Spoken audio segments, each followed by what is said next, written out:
Política en Faldas, el primer programa en el mundo para mujeres en la política. Conducido y producido por la abogado y periodista Jennifer Barreto Leiva. Un espacio libre de feminismo, progresismo e ideologías, donde tenemos las conversaciones con los protagonistas y actores de la política. Política en Faldas, un programa donde siempre vamos por la derecha.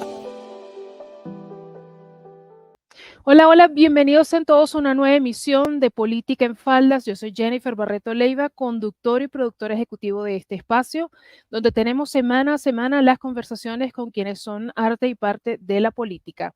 Como cada semana, quiero invitarlos a nuestra doble cita semanal los días miércoles en la mañana a través de Radio Oasis en la ciudad de Miami, en la noche a través de CTV Barranquilla en el programa El Termómetro, donde mostramos lo que el mainstream media oculta y donde también hacemos análisis de política internacional.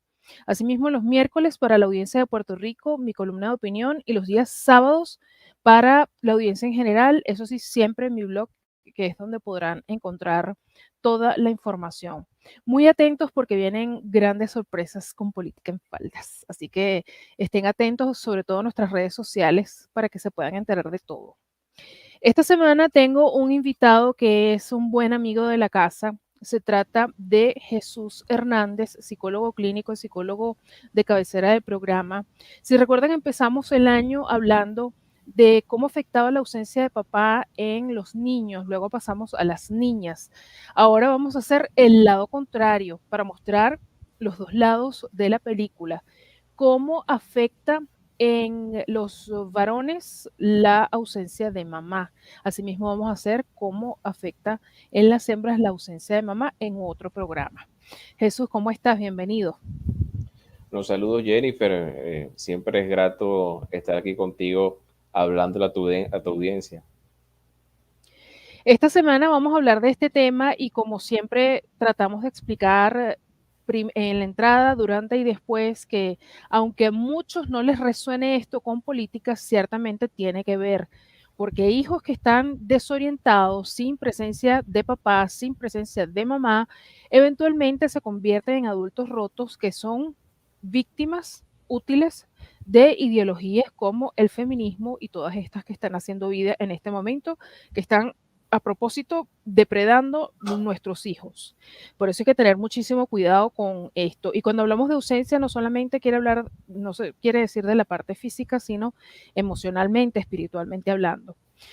Jesús, ¿cómo empezar este tema? Es bien delicado porque los niños adoptan manerismos quizá en ese proceso que la mamá está con ellos, quizá en casa mientras papá trabaja.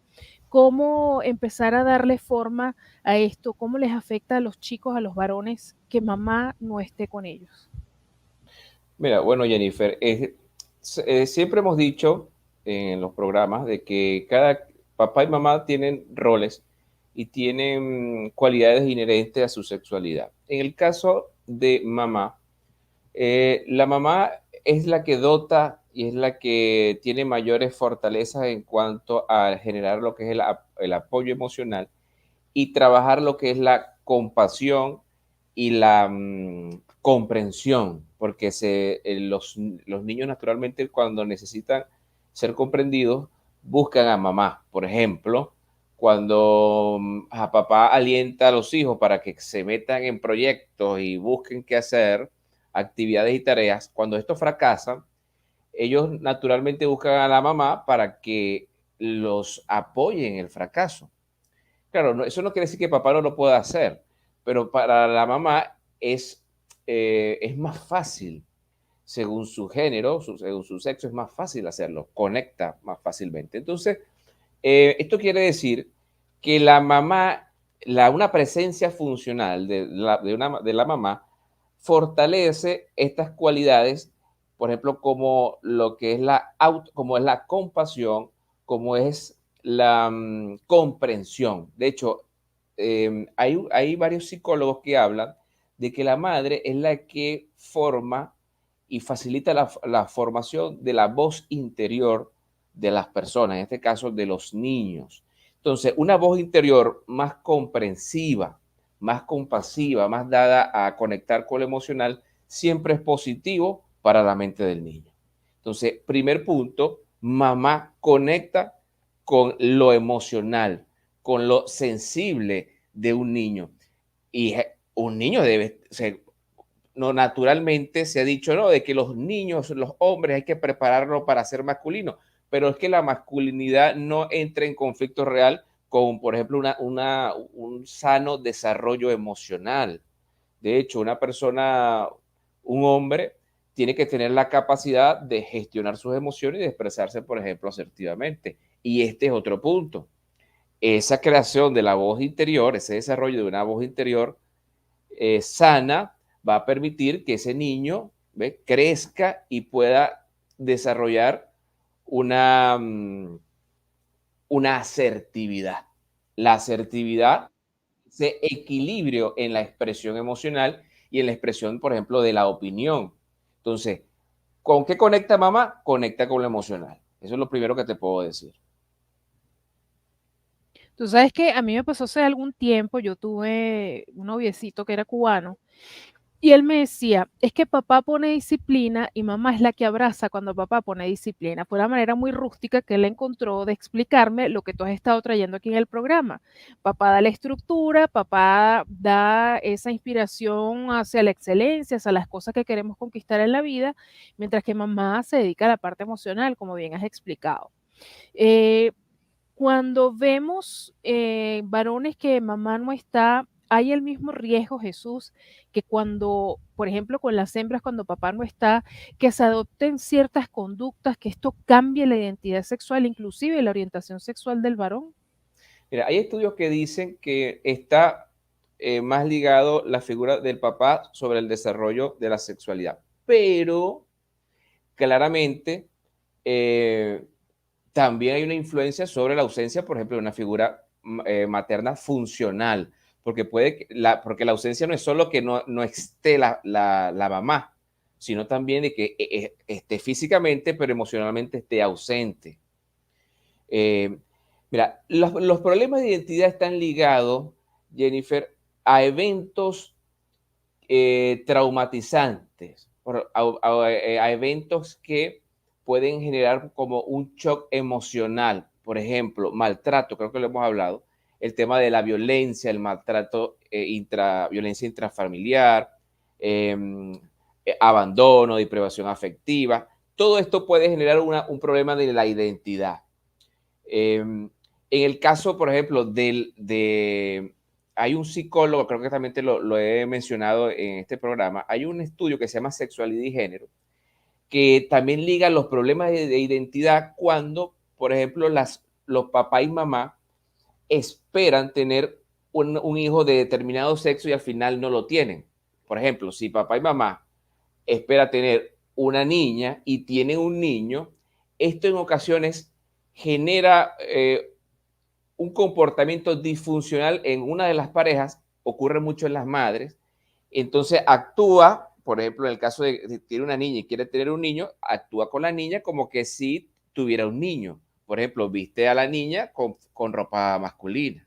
De hecho, hay un caso muy famoso, no recuerdo el nombre, de un transexual, de un transgénero bastante, bueno, un transexual porque él ya había hecho su reasignación, el de género. Él fue un caso muy famoso donde él explicaba, él hizo su transformación, su reasignación y él luego se repitió. Él lo que decía al final era que él lo que necesitaba era un buen psiquiatra.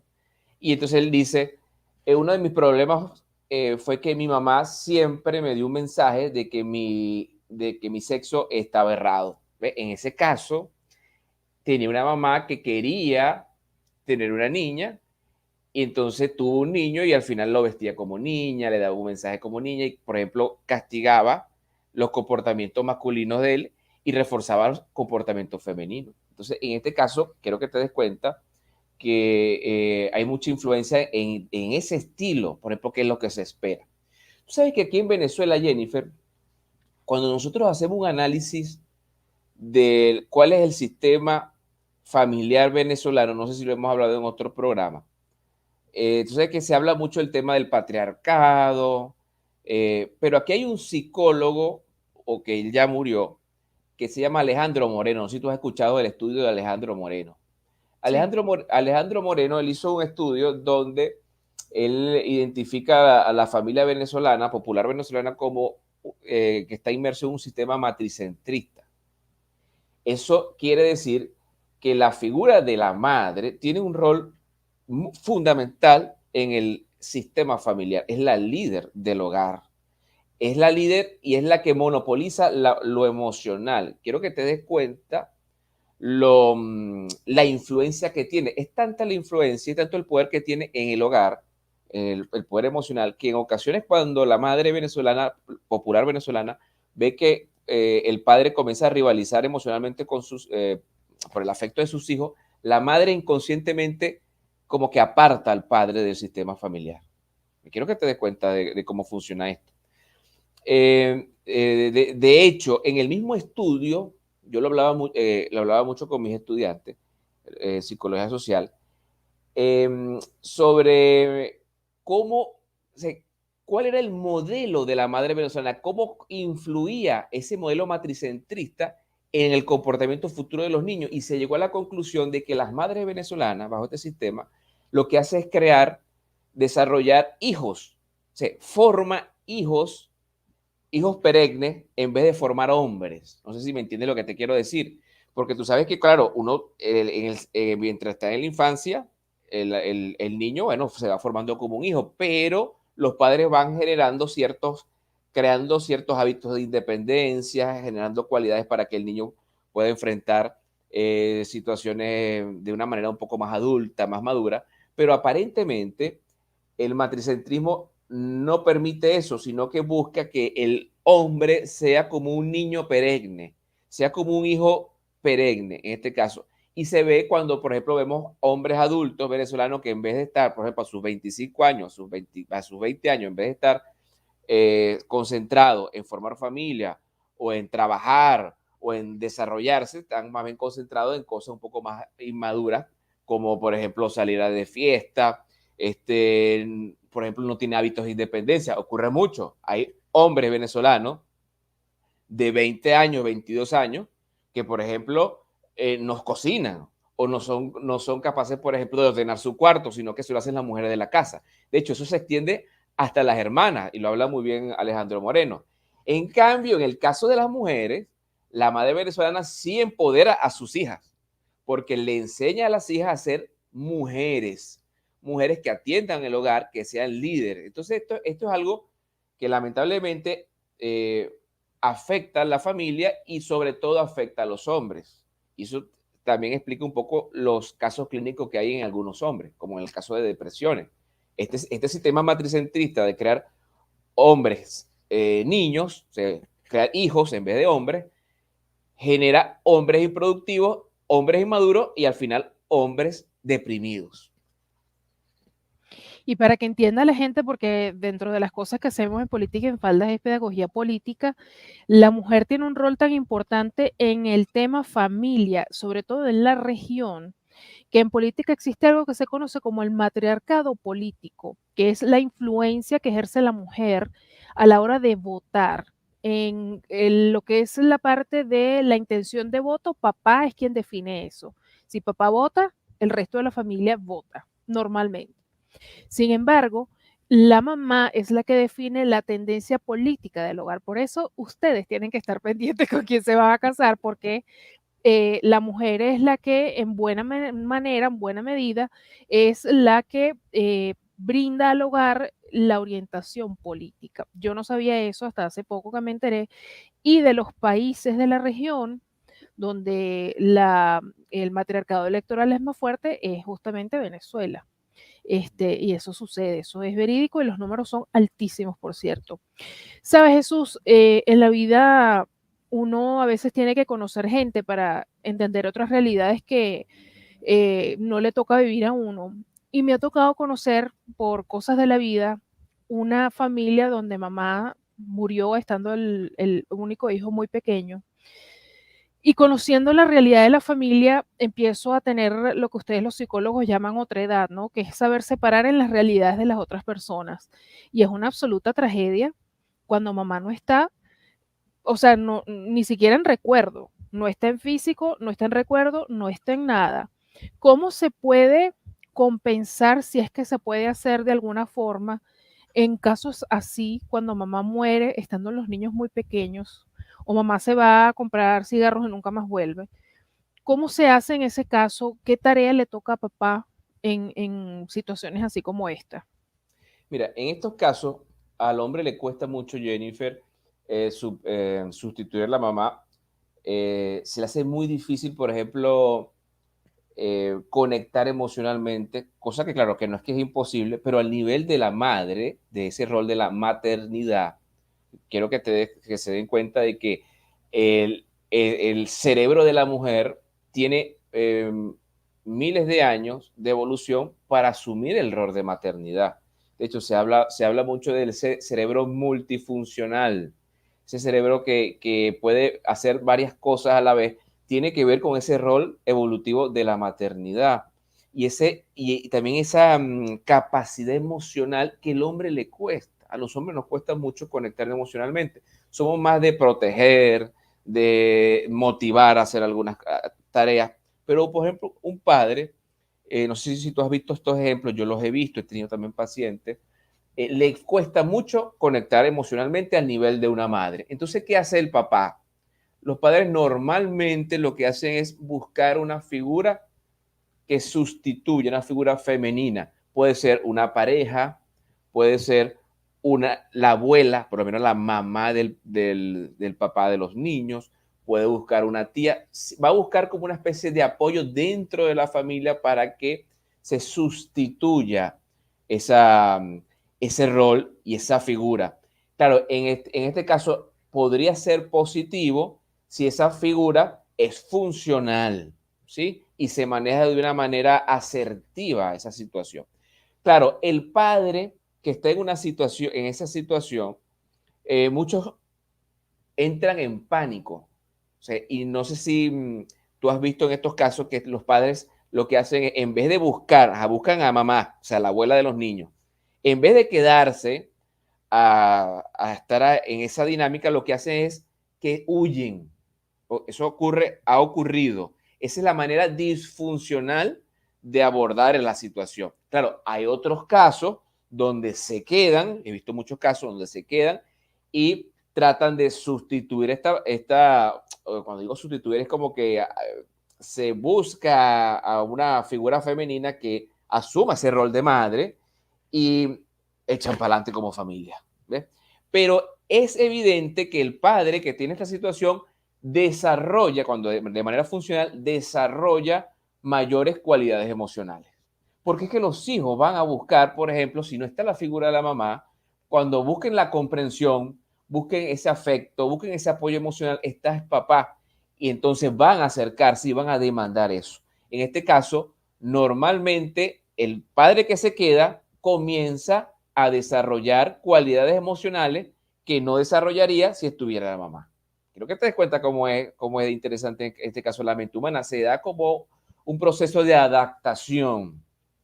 Mira, la figura de la mamá es tan importante en el tema de la expresión emocional que una ausencia de la mamá probablemente genere trastornos depresivos. Por ejemplo, lo que se llaman los vacíos existenciales, estos vacíos emocionales donde el adulto se siente que le hace falta amor, ¿ves? Hace falta algo, me hace falta algo y probablemente me hace falta el amor de madre, ¿ves? Un amor, esa expresividad que hubo. De hecho, en esa relación padre y madre, creo que lo hemos hablado en el pasado, de que el papá es el que hace cumplir la norma, pero quiero que te des cuenta que la madre tiene también un rol muy importante en lo que es la imposición de la norma o la creación de la norma. La mamá facilita la creación y tiene un papel activo en la construcción de la norma y la ley dentro de la familia. Papá viene y la hace cumplir con apoyo de la mamá, pero mamá es la que ayuda a crearla, y más en un sistema matricentista como en Venezuela. Entonces, si ocurre una situación lamentable donde no está la mamá, puede haber opciones para que los hijos crezcan y se desarrollen de manera saludable. Eso es así. Cuando alguien que no ha tenido la presencia de mamá en su crianza, que son los años más importantes de una persona, de adulto, además de la parte emocional, que no es poca cosa porque es la parte central neurálgica de todo ser humano, hay actitudes, comportamientos en la parte funcional del ser humano, ¿le afecta también? Sí, claro, mira, tú sabes que habíamos hablado cuando hablamos del papá, en el caso del Ujú. papá, se daba, hay algo que se llama la autoeficacia, que es esa capacidad de evaluar si yo puedo hacer las tareas o no, o cumplir los objetivos. Cuando el papá está ausente, se afecta la autoeficacia.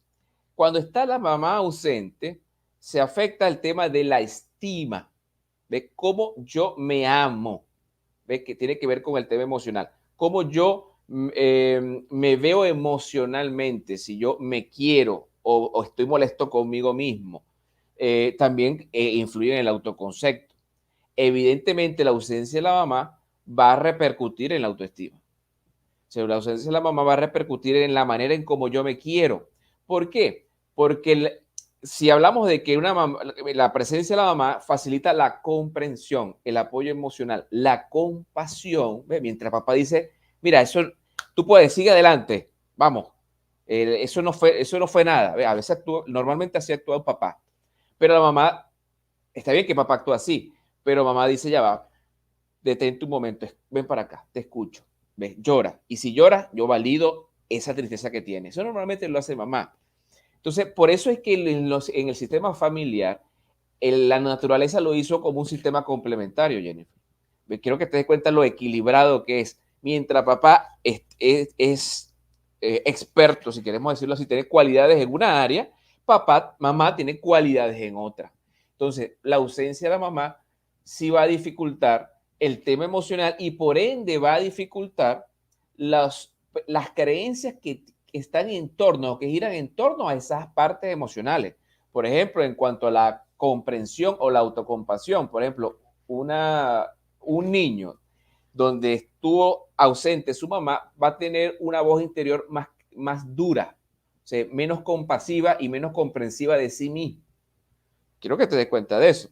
Entonces, en cambio, donde hay la presencia de la mamá, el niño y el adulto va a ser más comprensivo. Por ejemplo, cuando se cometen errores, probablemente un adulto funcional lo que va a decir, bueno, cometí un error y tengo que, bueno, fue porque tuve tal problema y tuve tal situación, entonces, bueno, yo me comprendo y voy a salir adelante.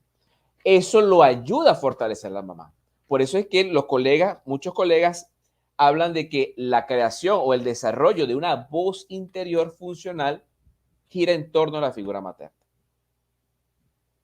Oye, pero qué sorpresa esto que comentas, porque fíjate, la gente, y me incluyo, quizá hacemos relación que decimos, no, bueno, es que la autoestima, por ejemplo, en los varones depende mucho de papá porque ellos emulan los ejemplos de papá. De hecho, es muy común que uno ve en publicidad, en películas, cuando el niñito empieza a desarrollar ese interés por emular a papá cuando se afeita, cuando se pone su loción y todas estas cosas.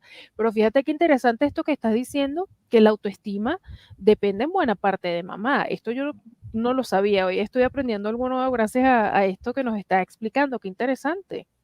Sí, claro. Es que de hecho, mira, la autoestima tiene varios pilares. Tiene aparte algo que se llama autorrefuerzo, autoimagen, autoconcepto, que es lo que estamos hablando con el tema de la mamá también, y la autoeficacia, que es donde papá entra como protagonista. ¿Ves? La autoeficacia es cuando el niño dice, yo puedo hacer esto, porque papá normalmente le dice al niño, tú hazlo, vamos. Entonces, mientras mamá le dice, ya va, mira, es que está sucio. Entonces, papá, no, déjalo que se ensucie. No sé si tú has escuchado estos casos donde el papá, no, déjalo que se embarriale, déjalo que juegue. De hecho, a mí me pasaba con mi hija que yo, cuando estaba lloviendo, yo la dejaba que ella se mojara en la lluvia. ¿Ves? Como que ten la experiencia. Eso es lo que papá hace. Y para eso la naturaleza desarrolló unas cualidades neurofisiológicas para que nosotros seamos así. Y en la madre es para que sea más cuidadosa. Entonces, el equilibrio ¿Ve? Esta complementariedad que es muy interesante, que no se debe perder de vista la complementariedad entre el hombre y la mujer, ¿no? No somos iguales, y es bueno que no seamos iguales porque eso genera una homeostasis en este sistema. Entonces, cuando nosotros no dejamos de ver la complementariedad, ¿ve? Entonces ahí es donde comienza a haber problemas en la crianza. ¿Ve? Por ejemplo, cuando no está papá. Entonces, no está papá, pero entonces se valida de que no haya un papá. Pasa mucho, Jennifer, que yo he escuchado a mujeres que dicen, no, yo soy papá y mamá, y hay como una especie de negación de esa figura. A pesar de que papá haya cometido muchos errores y se haya ido, el que el niño admire y perciba y estime una figura paterna, ¿ve? Que puede ser que no sea su figura paterna biológica, pero se debe conectar con una figura masculina. O sea, no hay que impedirle que el niño pueda desarrollar eso, e igual con una figura femenina. Claro, en este caso es más fácil o es más propenso de que esté una figura materna. O sea, es muy raro que una familia o unos niños se críen solo con una figura paterna, aunque ocurra. Esto ha ocurrido. Bueno, para toda nuestra audiencia, aunque siempre hacemos la salvación no, la aclaratoria de que los datos de contacto de Jesús Enrique están en la cajita de información de YouTube, que así mismo aparece en Rumble, se los comparto acá para que lo tengan igual. Cada cierto tiempo lo estamos compartiendo en redes sociales. Jesús Enrique presta consulta online, así que no importa si usted no está cerca, lo puede contactar. Inclusive Jesús Enrique ha estado dando cursos que son muy valiosos porque se trata de todos estos temas y es súper imperativo y súper importante tener una voz cualificada como la de Jesús para que nos pueda hablar de todas estas cosas. Ahí está su número de teléfono. De igual forma, nosotros vamos a compartir su email para que usted pueda contactar con él y si lo requieren para alguna charla, para algún curso, inclusive para una consulta personal, pues ahí tienen cómo contactarlo. Jesús, ahora bien, mamá no está, bueno, ya sabemos todas las consecuencias que puede traer de que mamá no esté espiritual, emocional y físicamente hablando. Hablas del sistema, que es cierto, este sistema maternal o matriarcal de todas las familias que, bueno, cuando la mamá no está, las tías, la mamá, la madrina, la abuela echan mano, ¿no? ¿Qué pasa cuando quizá pasa el duelo, pasa la convergencia, hay que seguir porque la vida sigue? ¿Qué pudiera hacer papá? No necesariamente compensar porque una ausencia sí es irreemplazable, pero para hacer un poco más saludable o menos tóxica una crianza cuando una de las patas de la mesa no está. Mira, evidentemente el padre va a tener que desarrollar cualidades para poder no sustituir, pero sí compensar la ausencia de la mamá. Por ejemplo, un papá o sea, si tú ves un sistema funcional donde esté sus hijos con el papá, el sistema funcional va a ser, o la dinámica funcional va a ser que el padre desarrolle cualidades de apoyo emocional. O sea, vas a ver un papá que escucha, vas a ver un papá que, por ejemplo, valida la emoción de los hijos. O sea, y lo va a hacer porque se lo está demandando su familia. Por ejemplo, al no tener una mamá donde pueda escuchar la tristeza o donde, por ejemplo, no se escuche, una mamá que no escuche cómo le fue a los hijos en la escuela, entonces los niños van a comenzar a hacerle preguntas al papá y a contarle cómo le fue a la escuela al papá. Estoy hablando de un papá funcional, es un papá que, cuando digo papá funcional, un papá que no es que abandona o un papá que es agresivo, no, un papá que está ahí. Entonces, al ver que los hijos le comienzan a contar cómo le fue en la escuela, mira, me pasó esto, entonces el papá funcional va a comenzar a escuchar. Normalmente los hombres nos cuesta escuchar. En general los hombres no somos auditivos. Por eso es que la mujer sí es auditiva. No sé si te pasa a ti, Jennifer. La mujer venezolana es auditiva y kinestésica. Eso quiere decir que escucha y le gusta también tocar, oler. Somos muy de contacto. Y el hombre es más visual, por un tema de protección, es más visual. Y en el caso de Venezuela somos muy kinestésicos también. Pero entonces en el caso de que tengamos no esté la mamá, entonces tengamos unos hijos que quieren hablar cómo les fue en el colegio, que quieren hablar que, mira, tengo cambios fisiológicos cuando está un niño pasando a la adolescencia, se metió conmigo tal. Entonces el papá va a comenzar a escuchar activamente a sus hijos. ¿Ve? Entonces, ahí es donde vamos a ver un hijo, un padre que se llama, eso se llama en psicología, se sintoniza emocionalmente con sus hijos. O sea, comienza no solo ahora a escuchar, sino que comienza a reflexionar sobre la escucha de los hijos. Esto es algo importante porque esto es algo que la mujer lo tiene claro, es algo casi que inherente. O sea, que la mujer reflexiona, se la escucha activa, la reflexión sobre la información que estoy escuchando. A veces a los hombres nos cuesta un poco, pero el hombre que está sustituyendo, está tratando de compensar esto, lo va a hacer, porque eh, trabajando una demanda que tiene su familia. Y un padre que quiera a sus hijos, bueno, va a hacer todo lo posible por tratar de adaptarse al sistema. Entonces, vamos a ver un padre con más riqueza emocional. O sea, vamos a ver un padre que, aunque no va a sustituir, sí va a ayudar a que haya un desarrollo emocional. Y estoy seguro, aquí donde vuelvo al punto, en el caso de Venezuela, y que eso también es algo mundial, pero en Venezuela ocurre mucho, el padre va a buscar una figura que lo acompañe. ¿Qué pasa? Vamos a suponer a alguien que no esté escuchando, un padre que tenga una situación donde está con sus hijos. Vamos a comenzar conscientemente a tratar de desarrollar estas cualidades emocionales. O sea, estas cualidades de sintonizarnos emocionalmente con nuestros hijos, hacer la escucha activa, de generar apoyo emocional, aprender a validar las emociones de nuestros hijos. Validar las emociones de nuestros hijos es decirle, ¿estás triste? O ¿cómo te sientes? Por ejemplo, a mi hija María. María, la veo triste, ¿cómo te sientes, María? ¿Qué pasa? ¿Has pasado en el colegio? ¿Estás triste? ¿Ve? Esto es permitir que la niña o el niño se exprese emocionalmente, entonces yo como padre pueda escucharlo. Esto normalmente no ocurre cuando está una mamá. Normalmente lo que hace, la que valida es la mamá. Y entramos, Jennifer, en los modelos familiares. Mira, hay estudios que dicen que el mejor modelo, el modelo familiar más funcional es el modelo que se llama el autoritativo. El modelo autoritativo es como un equilibrio entre poner orden, poner responsabilidades, pero validar emocionalmente y permitir la expresión emocional de los hijos. Eso es distinto a los otros modelos que son más disfuncionales. Está el modelo autoritario. El modelo autoritario es decirle a los hijos, llenarlo de normas y llenarlo de deberes, que eso, los deberes son positivos, pero no validar lo que siente. ¿Ves? Y el otro modelo es el permisivo, que sería el otro espacio, ¿no? El otro espacio disfuncional. El permisivo es llenarlo de validación emocional, o sea, el niño se expresa emocionalmente, pero no conectarlos con deberes y responsabilidades. Entonces, aquí es donde debe haber un equilibrio.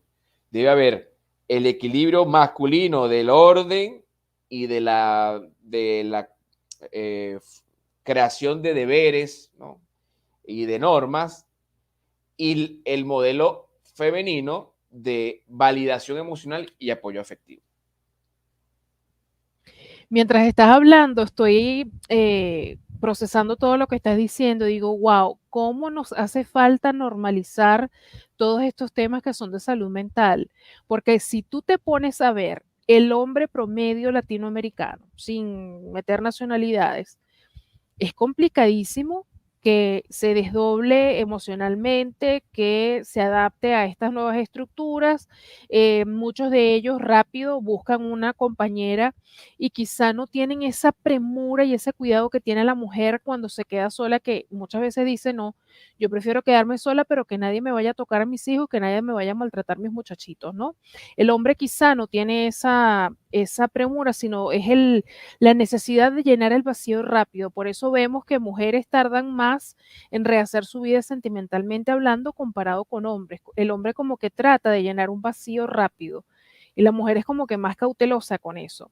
Y viendo todos estos procesos que describes, yo digo, yo veo tan complicado que un hombre hispano esté haciendo A, B, C, D o E de lo que está hablando Jesús. Y es por eso que son necesarios estos espacios estas conversaciones y que se normalice el tema. Es relativamente nuevo que se esté hablando de una forma tan natural de estas cosas, porque si revisamos en la historia hasta hace nada, cuando uno decía ve a terapia, te decían yo no estoy loco. Y eso no quiere decir que estés loco, sino que necesitas ayuda de un especialista. Y me gustaría, Jesús, como hicimos en los dos programas anteriores, cuando hablábamos de qué pasa cuando papá no está, si es hembra o varón, eh, vamos a suponer que mamá se fue a comprar cigarros, se desapareció 50 años y un día regresó. O se sabe que está por ahí, no hay intención de regresar, pero se sabe que está la mamá, a diferencia de cuando mamá muere y no está. ¿Cómo trabajar eso siendo varón? ¿Cómo trabajar esa ausencia? ¿Cómo trabajar ese perdón cuando justamente los varones no están acostumbrados a mostrar emocionalidad, manejar sentimientos, que eso lo hace mamá? Es un área bien difícil y poco explorada, diría yo. Sí, claro, de hecho, no hemos, los terapeutas nos damos cuenta que hay una relación entre, por ejemplo, la violencia intrafamiliar, cuando, por ejemplo, el hombre es violento con su pareja o violento con la figura femenina, hay una relación con con una mala, sí, una mala relación con su figura materna. O sea, por ejemplo, cuando hubo abandono, hubo violencia de la figura materna, sobre todo abandono. En este caso, el niño se va desarrollando, crece con tristeza, ansiedad, pero también crece con rabia, esa ira, ese resentimiento de la injusticia del abandono, de que yo la quería, pero mi mamá no me quiere. ¿Eh? Entonces, ¿qué hay que hacer en ese caso?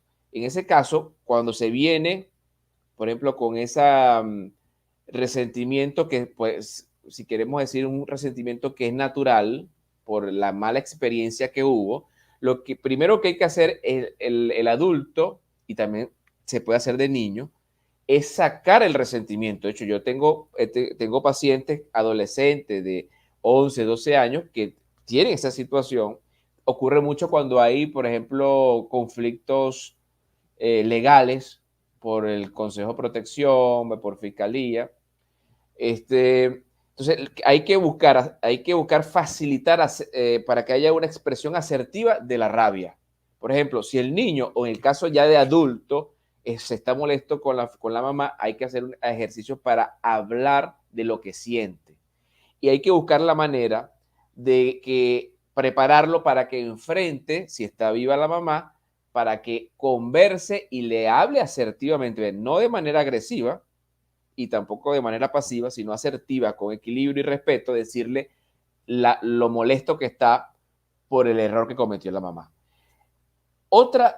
Ahí en ese caso la expresión hay que hacerlo, pero es fundamental, antes de confrontar a la mamá, hay que hacer un ejercicio de comprensión.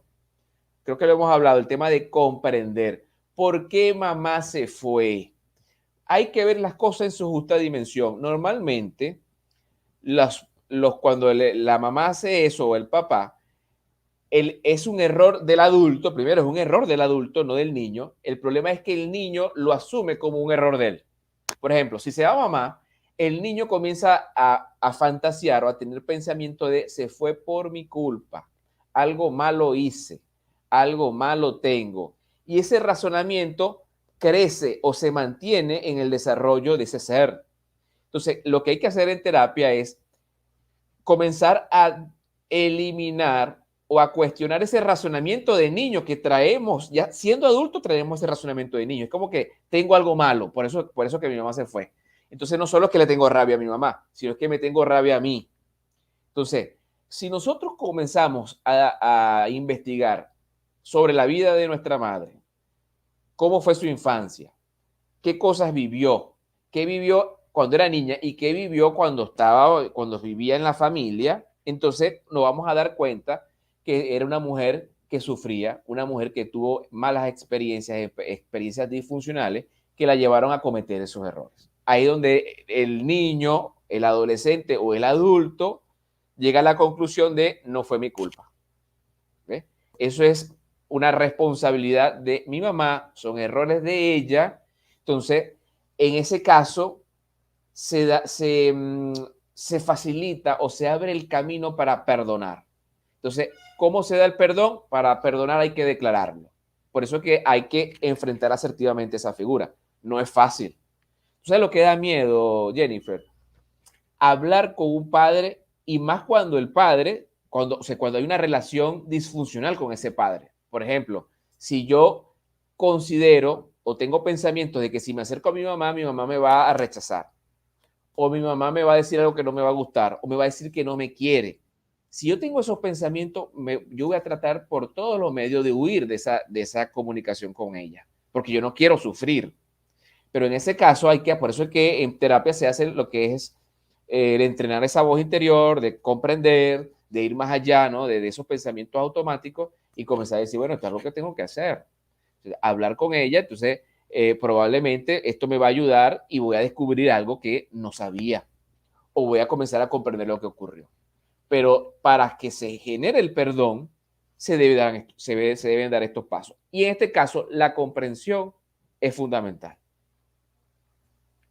Tú sabes que por esas cosas de Dios, hoy que me estaba arreglando, el día de hoy lo dediqué a puras grabaciones para Política en Faldas. Y la última grabación es esta que estoy haciendo con Jesús Enrique.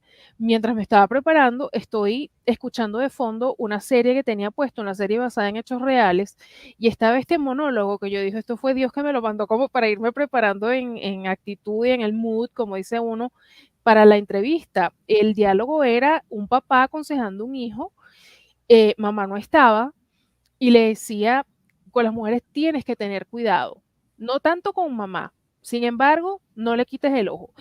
A mí me pegó eso tanto porque yo dije, wow, mira todo lo que le está transmitiendo el hijo, amén de todo el daño que ya puede tener el hijo por esa ausencia que está causando o estaría causando unas consecuencias a futuro.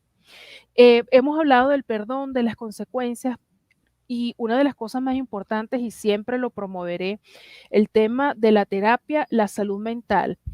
Para un papá que quiera llevar a su hijo a terapia, que quiera estar, inclusive asistir a terapia con su hijo, no solamente que el hijo vaya a terapia, ¿qué recomiendas tú, Jesús, que sea la estructura adecuada que tenga ese papá, actividades, no sé, qué sería lo ideal que se generara en ese hogar para que la terapia haga el mejor efecto posible en papá, en el hijo o en ambos? Porque hay terapia individual y hay terapia para papá e hijo en conjunto. Claro, como te dije, lo primero, el padre tiene que darse cuenta que tiene que comenzar a desarrollar cualidades emocionales que tal vez no tenía.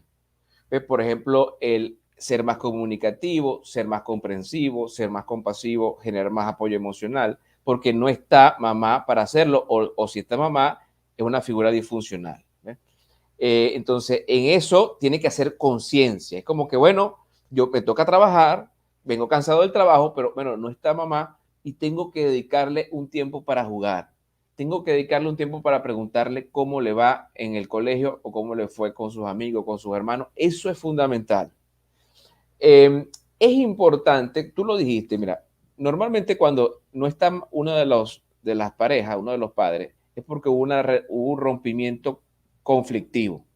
Eso quiere decir que, por ejemplo, no está la mamá, entonces el papá probablemente tenga ciertos resentimientos, esté molesto porque se fue la mamá o porque cometió errores. Entonces, el resentimiento cuando no se sabe manejar, no se maneja de manera asertiva, lo que se expresa porque la rabia quiere salir, entonces el papá puede hacer comentarios negativos y de crítica hacia la mamá, pero frente a los niños. Y eso no se debe hacer. No se debe hacer porque entonces eso lo que hace es fortalecer los pensamientos negativos disfuncionales que tienen los niños en torno a la mamá. Por ejemplo, mamá no me quiere, mi mamá es mala, o mi mamá nos abandonó porque yo, por tal situación o cualquier conclusión que es distorsionada. Entonces, ese tipo de crítica, o ese tipo de mensaje negativo de la mamá, lo que hace es alimentar los pensamientos y las creencias negativas del niño. Entonces, no lo vamos a hacer, eso no se debe hacer. Segundo, el niño comienza a fortalecer un resentimiento hacia su mamá, que eso no es positivo.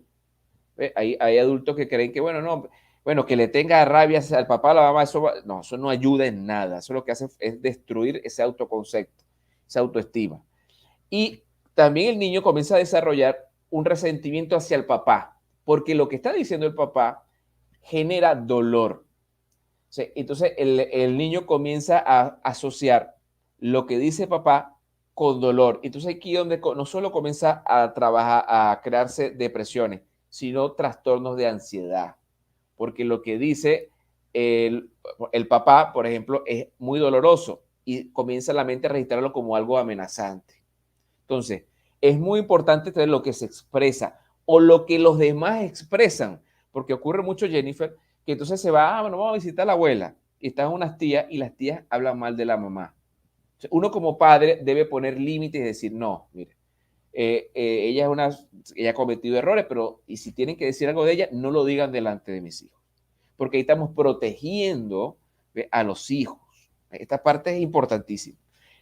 Mira, pasa mucho, Jennifer, por lo menos en mi experiencia clínica, estos casos se ven es cuando hay conflictos, por ejemplo, por Consejo de Protección o por Fiscalía, cuando hay conflictos de la custodia, por ejemplo, cuando la mamá comete errores. Por ejemplo, pasa mucho que hay la separación, normalmente los niños se quedan con su mamá, pero la mamá comete errores, por ejemplo, genera violencia. Entonces, el papá en este caso actúa y le quita a los niños, y entonces el Estado apoya eso y le quita a los niños a la madre. Entonces, en ese momento es cuando se ve el papá se ve como que, oye, estoy en una situación con mis hijos y a veces me cuesta.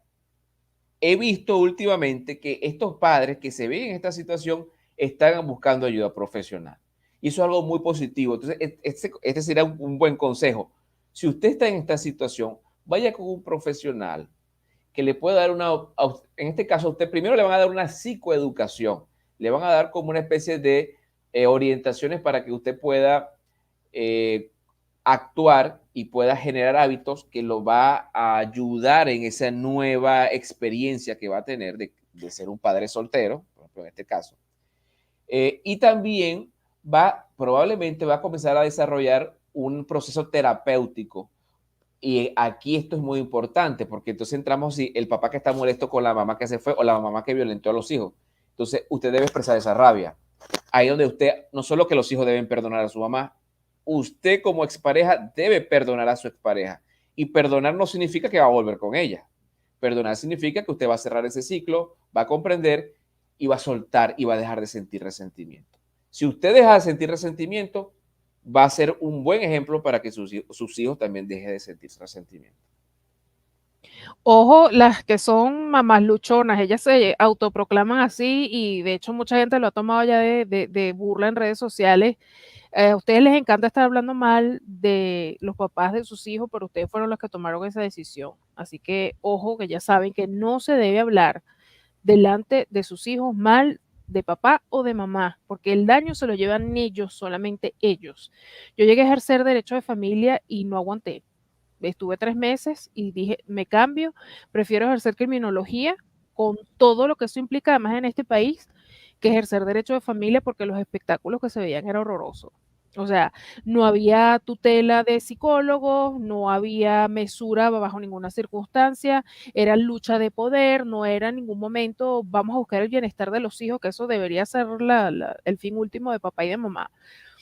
Me pareció demasiado fuerte. Por eso es que uno tiene que tener muchísimo cuidado con quién se relaciona en el sentido de pareja, con quién te casas, con quién tienes hijos, con quién formas familia, porque todas estas cosas al final terminan siendo un elemento bien importante en este tema. Así, no, Jennifer, es que mira, el tener pareja y el de formar familia normalmente se ve como un acto meramente emocional y realmente no es así. Es un acto racional, o sea, es un acto emocional, es verdad, pero donde también implica una racionalidad. Por eso es que es importante decir, ya va, mira, vamos a ver las decisiones que voy a tomar.